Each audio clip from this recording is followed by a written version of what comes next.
Salve María, estamos aquí nuevamente en un capítulo más de nuestro programa a respecto de San José. El día de hoy vamos a hablar sobre el nacimiento, la infancia y juventud de San José. Yo les pido a todos que antes de iniciar estas reflexiones a respecto de nuestro Santo Patriarca, nos intentemos separar de toda preocupación, de todo aquello que nos pueda distraer, porque la materia que vamos a considerar en este día es muy importante, muy valiosa y nos va a dar muchas enseñanzas para nuestra vida espiritual. Vamos a, en primer lugar, intentar encajarnos en la historia de San José. Sabemos que la Sagrada Escritura mantiene un respetuoso silencio a respecto de su infancia. Entre tanto, la tradición de la Iglesia y también las revelaciones privadas nos cuentan una serie de hechos muy edificantes y muy bonitos. En la Biblia apenas leemos que San José era hijo de Jacob y a su vez Jacob era hijo de Matán, por lo tanto Matán era el abuelo de San José. Ya con estas otras revelaciones vamos a completar esta historia que vamos a ver que es muy interesante. Bien, Jacob era padre de San José y, según nos lo narra el evangelista San Mateo, era descendiente directo del rey David. Por lo tanto, él era el heredero al trono.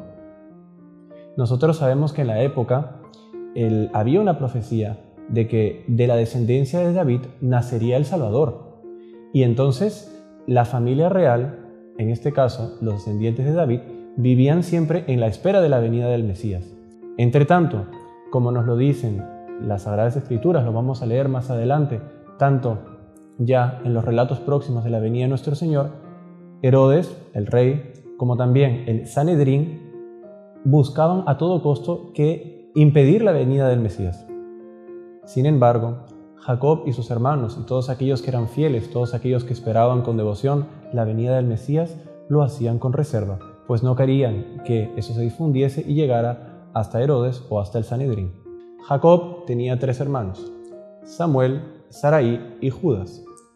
Judas era el menor y todos ellos gozaban de buena reputación, pues eran personas muy virtuosas. Matán, el padre de Jacob, falleció y entonces Jacob heredó todos los bienes de su padre, entre ellos campos y grandes propiedades. Y él pasó a ser, de cierto modo, el sustento de la familia. Ellos, tanto él como sus hermanos, residían en Belén. En Belén había un sacerdote que les conocía, llamado Eleazar. Este sacerdote, Eleazar, los había conocido desde pequeños. Era él mismo el que los había instruido en la fe, en la religión.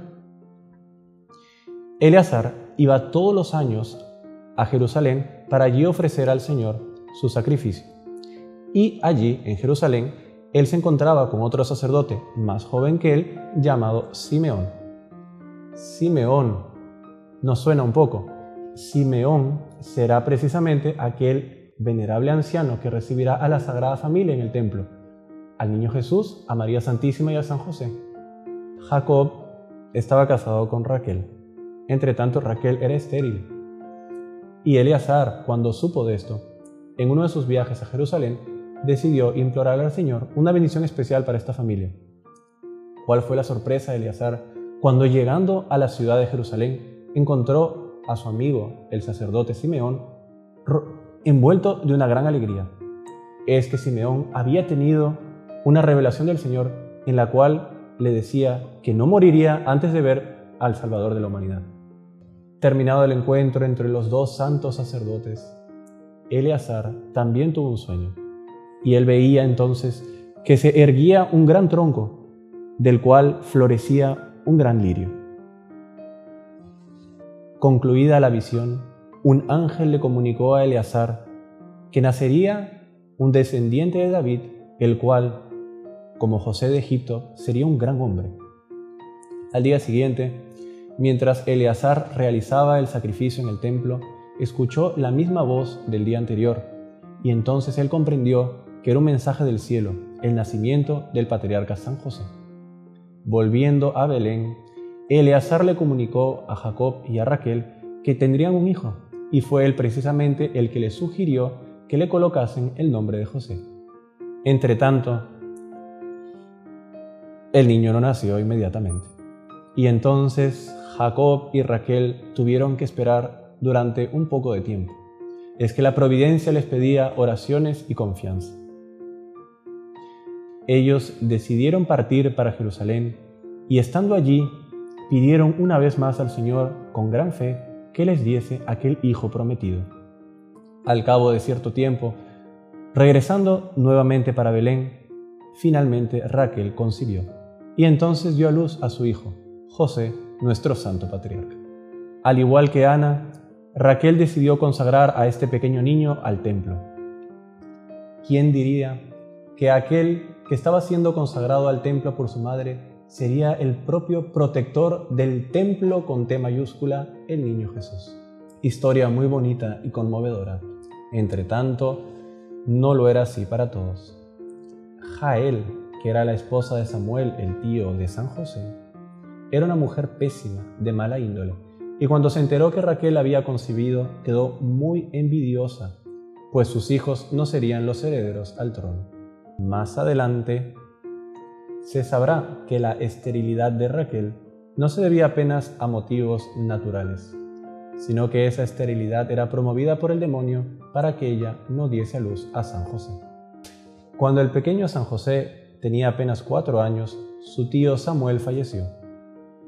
Entonces Jacob, que era un hombre justo y se veía en la necesidad de sustentar a la familia de Samuel, llevó a Jael y a sus hijos a su casa. Ya se imaginan lo que eso va a dar. Entonces, los primos de San José fueron a vivir a casa con él. Ellos, lamentablemente, no tenían buenas costumbres y odiaban a San José y le perseguían muchísimo. Por ese motivo, San José fue desde pequeño muy perseguido y aislado del conjunto. San José, con frecuencia, iba a lo alto de una colina y allí se refugiaba, y desde allí contemplaba maravillado las estrellas y el paisaje. Es allí también donde San José, de un modo místico, se comunicaba con los ángeles, los cuales le revelaban maravillas al respecto de la venida del Mesías y también le informaban sobre la triste situación del pueblo de Israel. San José, celoso por la gloria de Dios, deseaba con ardor que viniese el Mesías y desde lo alto de la colina imploraba a los santos ángeles que expulsaran a los demonios de aquella región. Y maravillosamente San José veía a los ángeles expulsando los demonios. Maravillosos exorcismos que nuestro pequeño patriarca realizaba en su tierna infancia sobre el pueblo de Israel. Sin embargo, la persecución a San José no se daba solo en casa. Cierta ocasión, estando fuera, veía a algunos pastores jugar en el campo. Y es entonces que aparecieron unos lobos feroces que intentaron atacar a aquellos niños. El valeroso San José tomó entonces un pedazo de madera que encontrara allí y fue contra los lobos con fuerza. Estos lobos se fueron retrocediendo poco a poco y es así como el victorioso San José los venció definitivamente. Aquellos jóvenes guardaron ese bastón como una reliquia y veían en el santo patriarca el futuro descendiente de David. No fue esta la única vez que los lobos intentaron atacar a San José, pues en otras ocasiones en las que él se dirigía a lo alto de la colina para contemplar el firmamento, los lobos aparecían nuevamente e intentaban atacarlo, pero con gran firmeza San José los expulsaba.